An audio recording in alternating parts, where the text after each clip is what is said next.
Jesús, Cristo, Jesucristo. Es el mismo. Eso es lo que creemos. Gloria sea al Señor.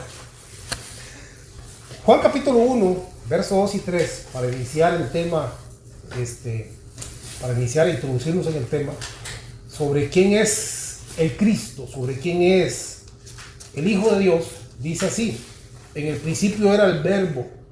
Está hablando de, y el Verbo era con Dios, y el Verbo era Dios. Estamos hablando del inicio, del principio de todas las cosas. En ese inicio, en ese principio de todas las cosas, dice que era el Verbo. ¿Qué es el Verbo? Bueno, el Verbo el Verbo es saltar, acción, brincar, exacto. El Verbo es acción. Entonces, en el principio era el Verbo. Bueno, el original dice que en el principio era la palabra, pero es parecido. Era la acción, era la revelación, era el rema de Dios. Y el Verbo era con Dios, o estaba con Dios, pero al final concluye, y ese Verbo era Dios mismo. Ahora dice el verso 3, todas las cosas por Él fueron hechas. ¿Por quién? Por el Verbo. Y sin Él nada de lo que ha sido hecho fue hecho. O sea, ese era un verbo creador. Era un verbo, o era una palabra creadora. Era una palabra como sea la luz, y la luz fue, ¿verdad? Era una palabra que creaba.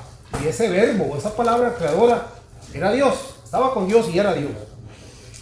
Continuamos entonces, dice el verso 14, y aquel verbo fue hecho, ¿qué dice ahí? Fue hecho carne, y habitó entre nosotros, y vimos su gloria, gloria como la unigénito del Padre, lleno de gracia y de verdad. O sea, aquel verbo se hizo carne, vino a habitar en una carne. Aquel verbo vino a habitar en el cuerpo de Jesús. ¿Por qué? Porque dice que conocimos su gloria, gloria como la del unigénito Hijo del Hombre. O sea, conocimos la gloria como ¿quién? Como la de Jesús, el hijo de José y de María. Así fue como conocimos nosotros la gloria.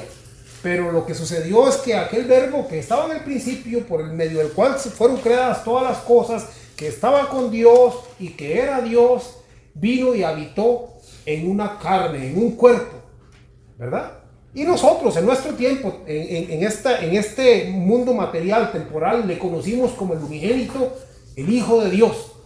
Pero si entendemos cómo inició todo, ese verbo que vino a habitar en una carne estaba en el principio con Dios y era Dios, y por medio de él, por medio de esa palabra divina que estaba y que era Dios, fue creado todas las cosas, y sin él nada hubiese sido hecho.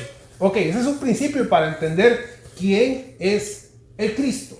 Aquí ya no estamos hablando de Jesús de Nazaret, o de la carne, o del cuerpo en el cual habitó y conocimos su gloria como unigénito, sino de la gloria como la que él dijo: Señor, dame la gloria como la que yo tuve en el principio a tu lado, cuando éramos uno. Tú en mí, yo en ti. Que ellos también sean uno, como lo fuimos nosotros desde el principio, ¿verdad? Colosenses, en 1 Corintios 1:24 dice un texto que es muy importante para comprender todo esto. Dice: mas para los llamados, así judíos como griegos, dice Cristo.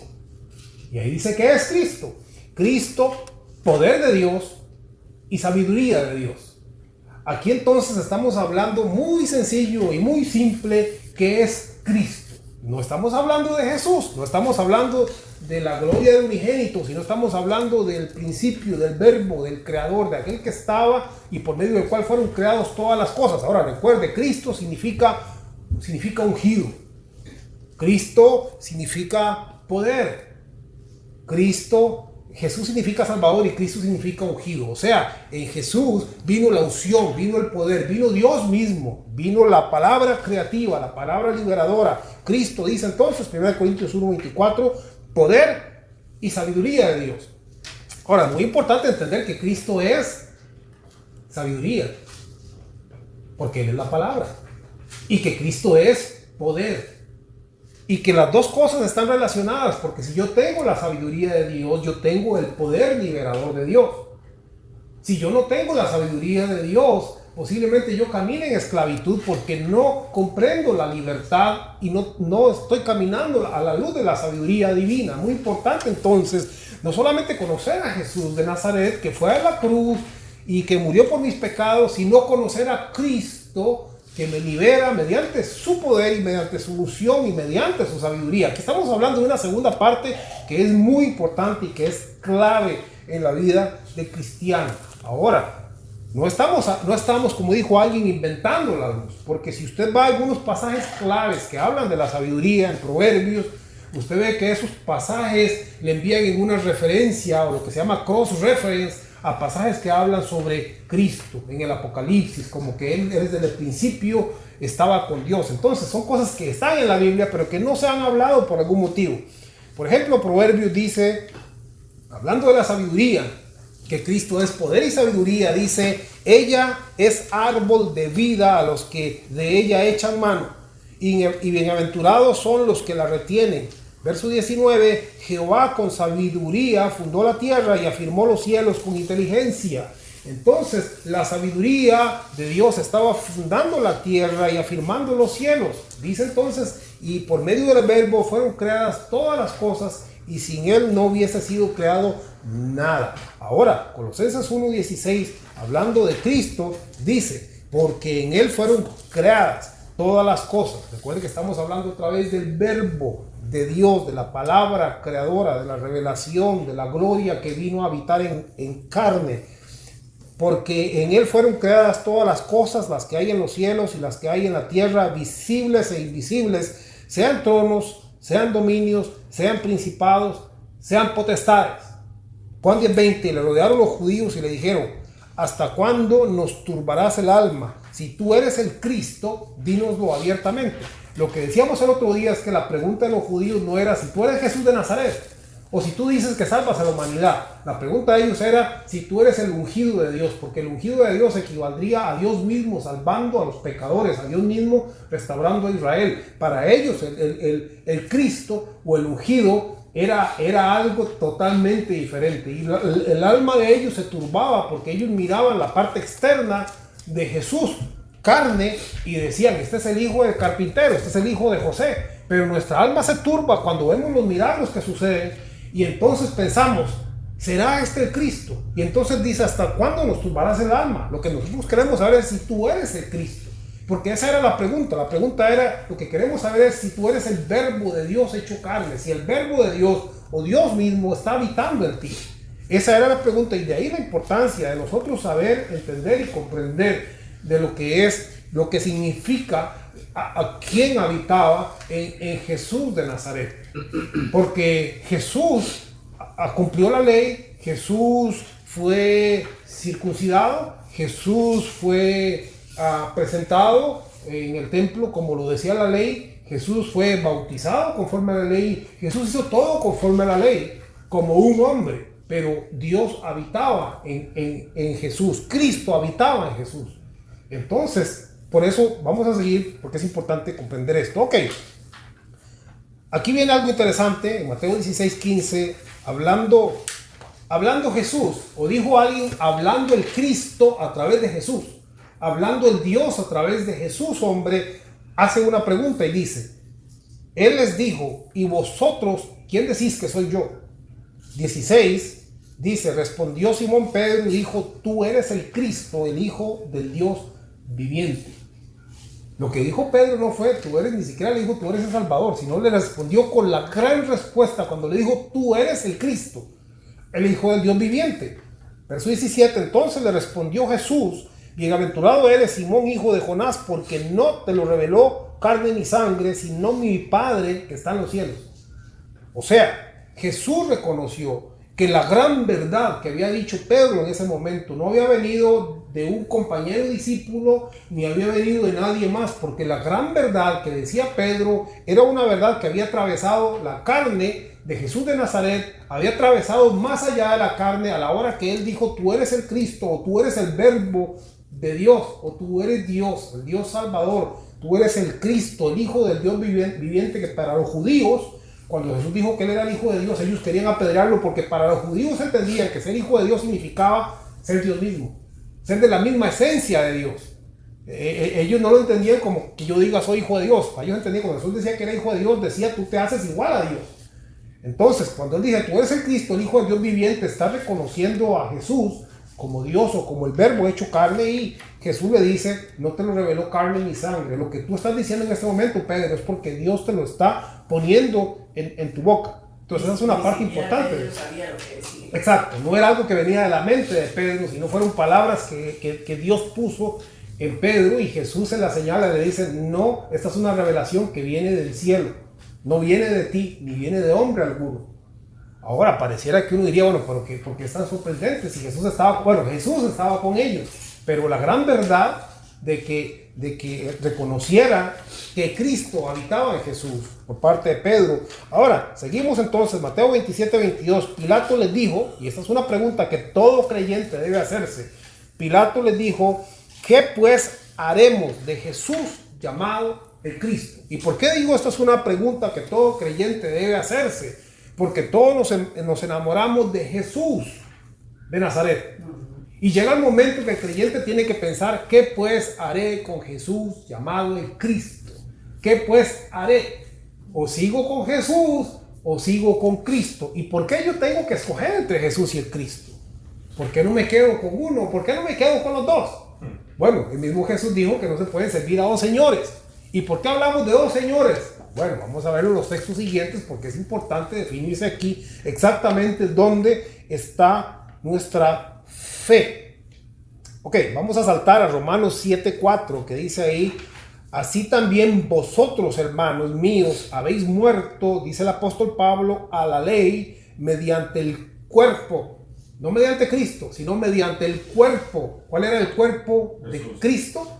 Mediante Jesús. Jesús era el cuerpo de Cristo. Dice, ustedes han muerto a la ley mediante el cuerpo de Cristo, o sea, mediante Jesús de Nazaret, que era el cuerpo en el cual vino a habitar el Verbo hecho carne. Así también vosotros, hermanos míos, habéis muerto a la ley mediante el cuerpo de Cristo, para que seáis de otro. Ahora es importante entender, para que seáis de otro. ¿De cuál otro? Bueno, para que seáis de otro. ¿De cuál otro? Del que resucitó. ¿Cuál fue el que resucitó? El Cristo. El ungido, el Verbo hecho carne, el Dios que no podía morir, fue el que resucitó. Para que seáis de otro, del que resucitó a los muertos, a fin de que llevéis fruto para Dios. Cuando yo soy de Jesús, lo que llevo son obras, y las obras son contadas como una deuda, nunca termino de pagar. Pero cuando yo soy de Cristo y yo muero con Cristo y mis pecados son sepultados con Cristo, entonces lo que yo hago bueno no cuenta como una obra que yo pago, sino cuenta como un fruto que yo doy. Lo poquito o mucho que yo hago es un fruto que yo doy para Dios, y Dios lo toma como un regalo para Él. Pero si yo no he muerto con el cuerpo de Cristo, o sea, con Jesús de Nazaret, tengo que quedar sepultado y venir a resucitar con Cristo, entonces yo voy a hacer frutos. O yo hago obras para la ley, o yo hago frutos que son como un regalo para Dios, que Él los toma como algo agradable para Él. Ok, es importante entender esto, porque vuelvo a decir, Pilato dijo, ¿qué haré pues con Jesús llamado el Cristo? ¿Qué yo voy a hacer con Jesús o qué yo voy a hacer con Cristo? Es importante entender esta parte. 2 Corintios 5:16 dice, de manera que nosotros de aquí en adelante a nadie conocemos según la carne. Y lo aclara, y aún si a Cristo conocimos según la carne, ¿quién era Cristo según la carne? Jesús. Porque Cristo vino a habitar en la carne de Jesús. El Verbo se hizo carne y habitó la gloria. El Verbo que era en el principio, que estaba con Dios, que era Dios y que por Él fueron creadas todas las cosas, vino a habitar en la carne de Jesús. Dice, y si aún al Cristo, al Dios, lo conocimos en la carne o en la forma de Jesús, ya no lo conocemos así. Por eso es muy importante conocer a Cristo. Ahora, Hebreos 10:20, nos vamos a ir un poquitito hacia atrás, dice, por el camino nuevo y vivo que Él nos abrió a través del velo. Por el camino nuevo y vivo que Él nos abrió a través del velo. ¿Cuál es el velo? Dice ahí. La carne. Esto es Hebreos 10:20. De su carne. El velo de su carne. ¿Qué quiere decir? Que la carne es algo que me tapa los ojos para que yo no vea ¿qué? La gloria de Dios. Ese velo que es la carne, es lo que tenía confundido a aquellos que le preguntaron: ¿hasta cuándo nos turbarás el alma? Si tú eres el Cristo, dínoslo. Porque ellos decían: no podemos saber si el Cristo habita en ti, porque te vemos como Jesús, el hijo de José, pero no lo sabemos, porque la carne, el velo nos tapa y no nos deja saber si ahí está la gloria, si ahí está el verbo de Dios. Pero en Hebreos 10:20 nos habla de un camino nuevo y vivo que se abre cuando se atraviesa la carne.